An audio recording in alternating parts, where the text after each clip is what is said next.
53 yil avval uchirilgan yarim tonnalik kosmik apparat O'zbekiston hududiga qulashi mumkinmi? Bir necha kun avval ayni mavzuda xabar tayyorlagan edik. 9-11 may kunlari Venera 8 missiyasi doirasida uchirilgan Kosmos 482 sayyoralararo uchish apparati Yerga qulashi kutilmoqda. Uning geolokatsiyasi Osiyo yoki Markaziy Osiyo davlatlari hududiga to'g'ri kelishi taxmin qilinmoqda. O'zbek kosmos eksperti vaziyatga oydinlik kiritdi.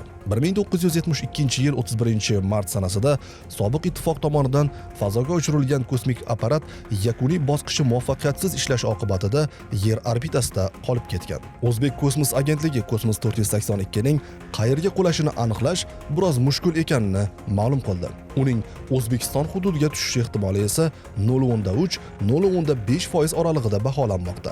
Apparatning katta qismi atmosferaga kirishi bilan yonib ketsa-da, Veneraning og'ir sharoitlarda qo'nish va ishlash uchun mo'ljallangan yarim tonnaga yaqin massali titan shari alohida xavf tug'diradi. Bu komponent Yer atmosferasiga kirishda omon qoladi va butunlay qulab tushadi.